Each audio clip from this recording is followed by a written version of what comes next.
Hello everyone and welcome back to Math Bolt Master আৰম্ভ কৰোঁ আমাৰ আজিৰ সেশনটো তো আজিৰ সেশনটোত আমি কৰিম এটা প্ৰেক্টিছ সেশন তো আমি অলৰেডি ট্ৰায়াঙ্গলৰ যোনটো এটা এক্সটেৰিয়ৰ এংগল প্ৰপাৰ্টি আছিল সেইটো আমি ভালদৰে লাষ্ট ভিডিঅ' সেশনটোত কভাৰ কৰি থৈছোঁ যদি চোৱা নাই ভিডিঅ'টো এবাৰ চাই ল'বা তো সেই প্ৰপাৰ্টিটোৰ ওপৰতে কেইটামান আমি প্ৰেক্টিছ প্ৰব্লেম আজি সলভ কৰিম চ' লেট আছ বিগিন অ'কে তো ইয়াতে আমাক এটা ফিগাৰ এটা দিছে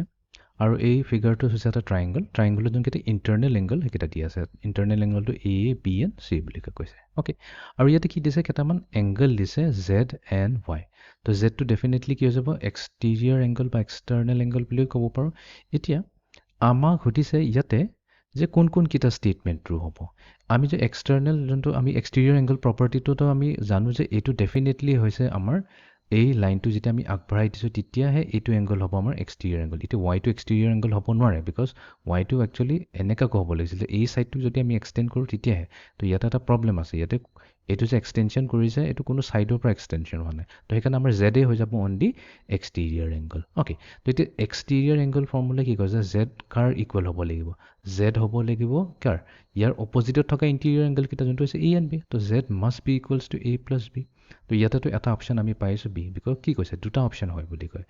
নেক্সট এতিয়া আমি এটা যদি চাওঁ জেড আৰু চি যদি আমি এড কৰি দিওঁ ঠিক আছে মই এটা কাম কৰোঁ কিন্তু চাফাকৈ লিখি লওঁ ক্লিয়াৰলি এই জেড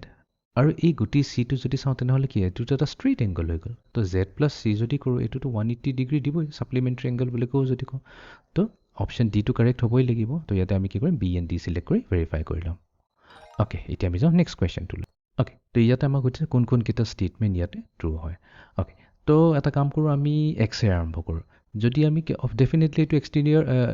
এক্সটেৰিয়ৰ এংগল হ'বনে নাই য়েছ হ'বই লাগিব বিকজ আমি কি কৰিছোঁ এই ছাইডটো এইফাললৈ এক্সটেণ্ড কৰিছোঁ তো এক্স এটা এক্সটেৰিয়ৰ এংগল হয় ইভেন এই ছাইডটো ট্ৰায়েংগুলাৰ এই ছাইডটোক যদি আমি ওপৰলৈ এক্সটেণ্ড কৰোঁ তেনেহ'লে এইটোৱে হৈ যাব এক্সটেৰিয়ৰ এংগল চিমিলাৰলি এইটো এইফালে এক্সটেণ্ড কৰোঁতে আমাৰ জেড আহি যাব এটা এক্সটেৰিয়ৰ এংগল তো তিনিওটা এক্স ৱাই জেড হৈছে এক্সটেৰিয়ৰ এংগল এতিয়া ইয়াৰ পৰা আমি দুটা অপশ্যন ক্লিয়াৰ কৰিব লাগিব তো এইটো আমি এনেকুৱাকৈ নাচাওঁ আমি ডাইৰেক্টলি আমাৰ যোনটো প্ৰপাৰ্টি আছে সেইটো লগাই থওঁ এইটো এক্স কাৰ ইকুৱেল হ'ব লাগিব X must be equal to তাৰ অপজিটত থকা interior angle L and M তো এই দুটাৰ চাম হৈ যাব X must be equals to L plus M তো আছে নেকি ইয়াতে ক'ৰবাত X equals to L plus M okay আছে এটা অপশ্যন ঠিক আছে নেক্সট ৱাইলৈ আহি যাওঁ তো ৱাই কাৰ লগত ইকুৱেল হ'ব এন প্লাছ এম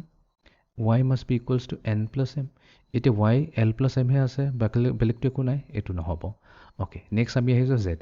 জেড কাৰ ইকুৱেল হৈ যাব জেড তাৰ অপজিটত থকা ইণ্টাৰনেল এংগল যোনটো এল আৰু এন আছে তো Z must be equals to L plus N আছেনে য়েছ আছে তো তাৰমানে অনলি বি এণ্ড ডিহে ইয়াতে কাৰেক্ট হ'ব B and D are correct option okay এতিয়া আমি যাওঁ নেক্সট কুৱেশ্যন তো আমাক এই ট্ৰায়েংগলটো দিছে এই ট্ৰায়েংগলটোৰ এই দুটাই এক্সটাৰ্নেল এংগল ডেফিনেটলি হ'ব বিকজ আমাৰ এই ট্ৰায়েংগলৰ এই ছাইডটোক আমি কি কৰিলোঁ এক্সটেণ্ড কৰিছোঁ এবাৰ এইফালে এক্সটেণ্ড কৰিছোঁ আৰু এটা ওপৰফালে এক্সটেণ্ড কৰিছোঁ তো ইয়াতে পি এণ্ড কিউ ডেফিনেটলি কি হ'ব এক্সটেৰিয়ৰ এংগল হ'বই লাগিব তো আমি পিৰ পৰা যদি ষ্টাৰ্ট কৰোঁ তো পিৰ অপজিটত থকা ইণ্টাৰনেল এংগল কি ইয়াৰ একজেক্টলি অপজিট বিকজ এইটোতো ইয়াৰ ছাইডত আছে তো ইয়াৰ অপজিটত এক্স এণ্ড ৱাই আছে তো পি কি হৈ যাব এক্স প্লাছ ৱাই হৈ যাব equal P equals to X plus Y তাৰমানে অপশ্যন বি হৈ যাব আৰু যদি আমি কিউ চাওঁ তো কিউ কাৰ কিউৰ অপজিটত কি আছে এক্স এণ্ড ৱাই জেড আছে তো এক্স প্লাছ জেড হৈ যাব কিউৰ equal Q equals to X plus Y ন এইটো নহয় Q equals to X plus Z yes এইটো হৈ যাব তাৰমানে ইয়াতে আমাৰ option B and option D হৈ যাব কাৰেক্ট অপশ্যন অ'কে এতিয়া আমি যাওঁ ফাইনেল কুৱেশ্যনটোলৈ তো ইয়াতে আমাক দিছে এটা ট্ৰায়েংগল ইণ্টাৰনেল এংগল দিছে এ বি চি আৰু ইয়াতে কোন কোনকেইটা ট্ৰু হয় আমাক সেইটো উলিয়াব দিছে ইয়াতে এক্স যোনটো হয় এইটোতো এক্সটাৰ্নেল এংগল হ'বই নোৱাৰে তো ইয়াতে আমি এক্সটাৰ্নেল এংগলৰ প্ৰপাৰ্টি নলগাওঁ বাট ৱাইটো হ'বনে নাই এক্সটাৰ্নেল এংগল য়েছ কেলে এইটো হ'ব এক্সটাৰ্নেল এংগল বিকজ এই ট্ৰায়েংগলৰ যদি এই ছাইডটো চাওঁ এইটোক আমি এক্সটেণ্ড কৰি দিছোঁ তো ডেফিনেটলি কি হয় ট্ৰায়েংগলৰ আন এটা ছাইডৰ লগত এটা এংগল বনাই আছে তো এইটো কেছত কেলে হোৱা নাই বিকজ এই ট্ৰায়েংগলৰ যদি এই ছাইডটোক আমি এক্সটেণ্ড কৰিলোহেঁতেন তেতিয়া এইটো হ'ব লাগিছিলে নাই লাইক এই ছাইডে ইয়াৰ লগত পূৰা এংগল বনালেহে তেতিয়া আমি ক'লোহেঁতেন এইটো এক্সটাৰ্নেল এংগল বুলি কয় এইটো কেছত নহ'ব ঠিক আছে এটা কাম কৰোঁ মই এইটো আকৌ ৰিছেট কৰি দিওঁ নহ'লে কনফিউজন হ'ব অ'কে নাও এই এক্সটো আমি এতিয়া নাচাওঁ খালি ৱাইটো চালে হ'ব তো Y must be equals two কি হ'ব এইটো যিহেতু এক্সটেৰিয়ৰ এংগল তাৰ অপজিটত থকা এংগলকেইটা কি আছে এই বিটো কিন্তু ইয়াৰ ওচৰত আছে অপজিটত চি এণ্ড এ আছে তো আমি ক'ম এ প্লাছ চি তো Y must be equals to A plus C এতিয়া নেক্সট আৰু কি ক'ব পাৰিম আৰুতো বাকী যিহেতু এক্সটাৰ্নেল এংগল নাই তো আমিতো এইটো এক্সৰ কথা নাপাতোৱে বাট এটা বস্তু আমি ডেফিনেটলি ক'ব পাৰিম যে বি আৰু ৱাই যদি আমি এড কৰি দিওঁ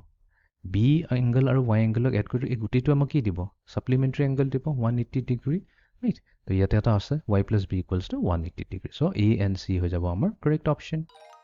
অ'কে, তো এইটো আছিলে আমাৰ আজিৰ ছেশ্যনটো, য'ত আমি কি কৰিলোঁ, আমি এক্সটেৰিয়ৰ এংগল প্ৰপাৰ্টি অফ এ ট্ৰাইংগলটোৰ ওপৰত কেইটামান প্ৰেক্টিছ প্ৰব্লেম ছল্ভ কৰিলোঁ। আই হোপ এতিয়া কনচেপ্টটো ক্লিয়াৰ হৈ গ'ল। See you in the next session. Thank U.